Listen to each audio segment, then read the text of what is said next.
नमस्कार साथियों, मैं कन्हैया कुमार रीजनिंग मास्टर में आपका हार्दिक स्वागत करता हूं, जहां कि आज हम यहां पे मिसिंग सीरीज और मिसिंग नंबर के क्वेश्चन को सॉल्व करने वाले हैं। और एक एक स्टेप में आपको मैं ये बताता रहूँगा कि ये क्वेश्चन कैसे बनेगा, किस तरह से बनेगा, कितने तरीके हैं बनाने के और आप कम से कम समय में कैसे इसे बना सकते हो। तो बिना देरी किए चलते प्रश्न की ओर देखते हैं। प्रश्न को, निम्न में से लुप्त संख्या को ज्ञात कीजिए। जहाँ की एक है, एक यहाँ पे एक नंबर में 36, 28, 28 के बाद 34, 34 के बाद 22 है। इसका बाद वाला मिसिंग नंबर क्या होगा वो हमें नहीं पता, तो वो हमें जानना है। तो नेक्स्ट नंबर आपको क्या होगा वो आपको ज्ञात करना है। ध्यान से एक एक स्टेप को यहाँ पे ध्यान से देखिएगा कि पहला है 36, 36 के बाद है आपका 28, 28 के बाद है 24, 24 के बाद है 22, 22 के बाद है क्वेश्चन मार्क। ठीक है, तो आप इसे डायरेक्ट ऑप्शन से कर सकते हो, तो मैं आपको जवाब दूंगा कि आप नहीं, क्योंकि ऑप्शन भी यहाँ पे अलग अलग है। ये अकॉर्डिंग डिकोडिंग का प्रश्न नहीं है कि आप इसको ऑप्शन से कर सकते हो। चलिए अब इसे हम लोग बनाने का प्रयास यहाँ पे करते हैं, उसको एक एक स्टेप पर समझाते हैं। सबसे पहले आप ये दिमाग में बैठाइए कि 28 और 34 के बीच में कितने का अंतर है। यानी कि जो 28 है, 28 से 34 क्या हो रहा है, प्लस हो रहा है या माइनस हो रहा है। तो यहाँ पे 36 से जब 28 पे जाते हैं तो यहाँ पे माइनस होता है, -8 हो रहा है। कितना हो रहा है ध्यान देखिएगा, एक एक बात को ध्यान दीजिएगा, एक एक बात पे मेरा, कि 36 से आप जब 28 पर जाते हो तो यहाँ पे -8 हो रहा है। ठीक उसी तरह से 28 से जब आप 24 पे जाओगे तो यहाँ पर -4 होगा। 24 से जब 22 पे जाओगे तो यहाँ पर -2 हो रहा है। तो नेक्स्ट क्या होगा, तो नेक्स्ट नंबर ज्ञात करने के लिए हम यहाँ पे एक बार ऑप्शन की ओर नज़र डालेंगे और हम चेक करेंगे ये चारों के चारों ऑप्शन। तो नेक्स्ट नंबर जो भी होगा वो यही चारों ऑप्शन में से कोई एक आपका होगा। तो उसे जानने के लिए यहाँ पे आप दूसरा स्टेप फॉलो करिएगा कि नीचे की ओर आइएगा। अब दोनों के बीच में अंतर दिखिएगा, तो यहाँ पे दिखिएगा कि यहाँ पर -4 हो रहा है, यहाँ पर -2 हो रहा है। ठीक है, तो यहाँ पे क्या होगा, यहाँ पर क्या होगा नेक्स्ट नंबर वो आपको पता करना होगा। उसके लिए यहाँ पे देखिए, ये भी देख सकते हो कि 4 से 8 से 4 पे गया, 4 से 2 पे गया, तो 2 के बाद क्या जाएगा। तो 2 के बाद यहाँ पे अगर आप ऐसे देखोगे कि 8 को जब आप भाग करोगे 4 से तो 2 आएगा, बिल्कुल आ रहा है। तो नेक्स्ट यहाँ पे कन्फ्यूजन यहीं बढ़ता है कि या तो आपका 18 होगा या 20 होगा या 22 होगा या क्या होगा, ये आपका कन्फ्यूजन बढ़ा देता है। तो यहाँ पे देखिएगा कि यहाँ पे कितना हो रहा है, -8 -4, यानी कि 8 का आधा 4 हो गया, 4 का आधा 2 हो गया, तो 2 का आधा क्या होगा, 1 होगा। 2 का आधा क्या होगा, आधे पे ध्यान दीजिएगा कि 8 का आधा 4 हो रहा है। ऐसा नहीं कि आपका ऑप्शन डी 22 होगा, ये नहीं होगा। क्यों नहीं होगा, क्योंकि यहाँ पे ध्यान से देखिएगा तो 8 का आधा 4 हो रहा है जो कि घट रहा है। 4 के बाद 4 का आधा होता है 2, 2 की 2 भी घट रहा है। तो 2 का आधा क्या होता है, 1 होता है, तो 1 भी यहाँ पर घटेगा। 1 जब घटेगा तो आपका 21, ऑप्शन सी बिल्कुल सही जवाब हो जाएगा। साथियों, अगर आप भी आरआरबी ग्रुप डी का प्रिपरेशन कर रहे हैं या एसएससी जीडी कांस्टेबल का हर बार फॉर्म भरते हैं, आपका सिलेक्शन सिर्फ रीजनिंग के कारण नहीं हो पाता, यानी कि रीजनिंग में आप 16 क्वेश्चन सही कर पाते हो, 15 सही कर पाते हो, तो आपका सिलेक्शन नहीं होगा। आपको रीजनिंग में 20 के 20 क्वेश्चन आपको सही करने पड़ेंगे। अगर आप दिल्ली पुलिस कांस्टेबल का एग्जाम देने जाओगे तो वहाँ भी आपको 25 क्वेश्चन रीजनिंग के मिलेंगे। साथ ही अदर एग्जाम में भी रीजनिंग के क्वेश्चन पूछा जाता है। तो शॉर्ट ट्रिक प्लस कॉन्सेप्ट जानने के लिए अभी सब्सक्राइब कर लीजिएगा, ताकि कहीं आप भी पीछे ना रह जाएं। तो रीजनिंग के प्रश्नों को बनाने का सही फॉर्मूला आपको यहीं पे मिलेगा, रीजनिंग मास्टर 02 में। मिसिंग सीरीज और मिसिंग नंबर का ये चैप्टर आज मैं पढ़ा रहा हूँ। दूसरा प्रश्न वही है कि यहाँ पे दूसरे प्रश्न में क्या पूछा जा रहा है, 1 के बाद 4 है, 4 के बाद 9 है, 9 के बाद 16, 16 के बाद 25, 25 के बाद 36 है। तो नेक्स्ट क्या होगा वो आपको बताना है।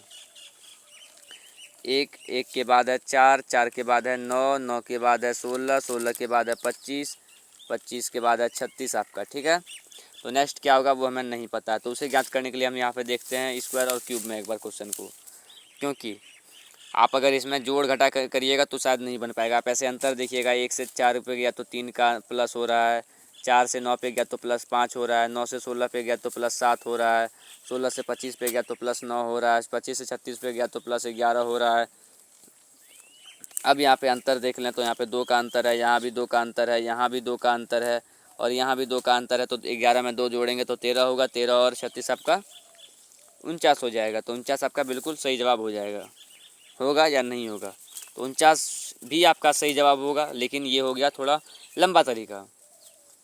लेकिन अगर आपको स्क्वायर और क्यूब के बारे में 1 से लेकर 10 तक भी आपको पता होगा कि स्क्वायर में क्या होगा, क्यूब में क्या होगा, 1 का स्क्वायर 1 होता है, 1 का क्यूब 1 होता है, 2 का स्क्वायर 2 होता है, 2 का क्यूब 8 होता है, तो आप क्वेश्चन को इजीली बना सकते हो। अगर नहीं पता है तो थोड़ा देर हो सकता है बनाने में।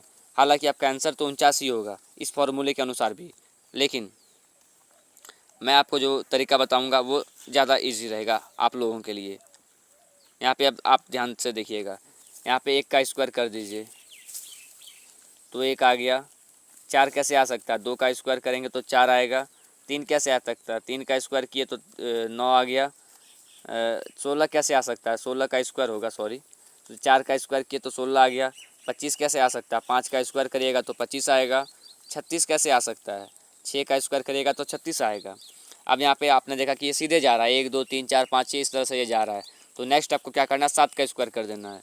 7 का स्क्वायर करिएगा तो 49 आएगा, जो कि ऑप्शन सी में है। तो ये भी तरीके से आप क्वेश्चन को इजीली बना सकते हो।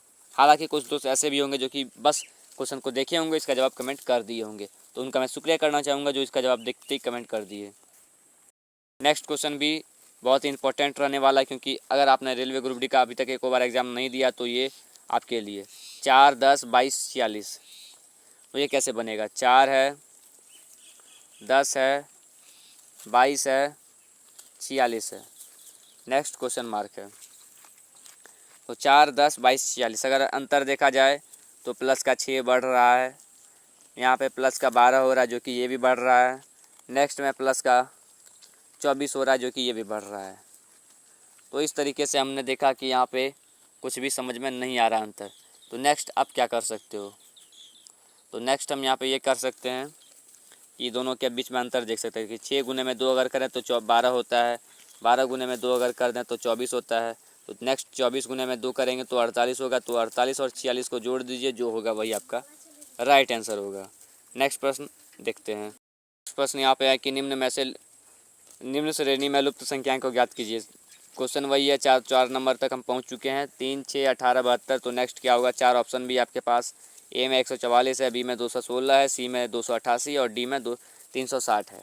तो यहाँ पे हम 3 है, 6 है, 6 के बाद आपका 18 है, 18 के बाद 72 है, 72 के बाद नेक्स्ट नंबर हमें पता नहीं है, उसे हमें ढूंढना होगा। तो अगर हम अंतर देखें तो प्लस का यहाँ पे 3 हो रहा है, 6 के 18 के बीच में प्लस का 12 हो रहा है, 18 से 72 में ये बहुत बड़ा अंतर जा रहा है। तो ऐसे इसे नहीं बना सकते हैं, इसमें हमें गुना या भागा का तरीका अपनाना होगा। तो चलिए इसमें हम पहले गुना का प्रयोग करते हैं। 3 गुने में 2 करेंगे तो 6 आएगा। 6 गुने में अगर हम 3 करते हैं तो 18 आता है। अगर हम 18 गुने में 4 कर दें तो हमारे पास 72 हो रहा है, जो कि यहाँ पे दिया हुआ है। अब हम नेक्स्ट क्या कर सकते हैं? तो पहले आपने 2 किया, फिर 3 गुना किया, फिर 4 गुना किया, तो अब नेक्स्ट आप 5 गुना करिए। 5 गुना करिएगा तो 72 गुने में 5, तो 5 दुने में 10, लास्ट डिजिट आपका 0 होगा। तो 0 अगर होगा तो लास्ट डिजिट में 0 केवल डी में है, तो डी आपका बिल्कुल सही जवाब हो जाएगा। आप चाहें तो गुना भी करके देख सकते हैं। 7 5 35, 350, 2 5 का 10, 360, जो कि ऑप्शन डी में दिया हुआ है। नेक्स्ट प्रश्न देखते हैं। प्रश्न यहाँ पे है कि निम्न श्रेणी में लुप्त संख्याएं को याद कीजिए। 4 है, 4 के बाद 196 है, 196 के बाद 16 है, 16 के बाद 169 है, उसके बाद क्वेश्चन मार्क है, नेक्स्ट में 144 है, उसके बाद 64 है। तो ये जो रह गया ये आपका Delhi police constable, SSC GD constable और आपका यहाँ पे रेलवे ग्रुप डी के लिए वेरी वेरी इंपॉर्टेंट क्वेश्चन है। तो ऑप्शन एक आप देख सकते हो 36 है, बी में 32 है, सी में 21 है और डी में आपका 81 है। तो पहले हम आधा इसे बनाते हैं। पहले 4 जो है, 4 के बाद 196 है, फिर 16 है, फिर 169 है। पहले यहाँ तक हम बनाते हैं, फिर नेक्स्ट आधा देखेंगे। तो 4 कैसे आ सकता है? अगर आप ऐसे करो कि 2 का स्क्वायर तो 4 आ जाएगा। अब 196 है, 196 कैसे आ सकता है? नेक्स्ट आप इसे ऐसे समझ सकते हो कि अगर हम 14 का स्क्वायर करें तो ये 196 होता है। तो ऐसे प्रश्नों को बनाने के लिए आपको स्क्वायर और क्यूब का जानकारी रहना चाहिए। नेक्स्ट आपका 16 है, तो 16 आपका 4 का स्क्वायर होता है। 16 के बाद आप यहाँ पे क्या देख रहे हो कि 2 का स्क्वायर है, 4 का स्क्वायर है। तो 4 के बाद क्या होगा? तो यहाँ पे मैं आपको दोबारा बता दूँ कि यहाँ पे सिर्फ आप 4 को पहले लेके आइए। 4 को लेके आइए तो यहाँ पे 2 का स्क्वायर दिख रहा है। फिर यहाँ पे सिर्फ आप 16 पर आइएगा, तो 16 पर आइएगा तो ये 4 का स्क्वायर दिख रहा है। नेक्स्ट आप फिर यहाँ पे क्वेश्चन मार्क पे आइएगा, जो कि हमें ढूंढना है। नेक्स्ट आप 64 पे आइएगा तो ये 8 का स्क्वायर दिख रहा है।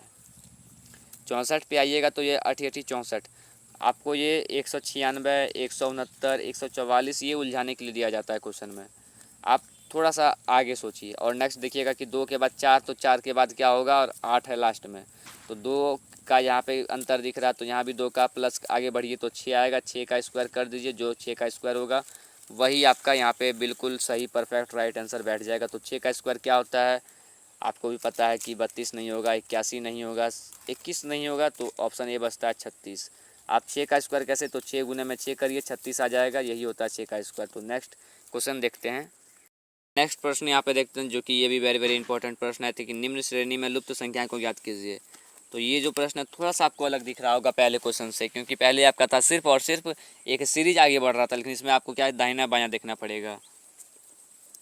ये आप ऊपर से तो फिलहाल के लिए इतना ही दोस्तों। ये रहा आप लोगों का आखिरी प्रश्न, जो कि आप लोगों के लिए होमवर्क में रहेगा। तो द 10 मिनट शो में हमने 5 रीजनिंग के टॉप इंपॉर्टेंट क्वेश्चन को सॉल्व किया। तो कैसा लगा आपको वीडियो, आप कमेंट करके ज़रूर बताइएगा, और आगामी एग्जाम के लिए आपको ढेर सारी शुभकामनाएं।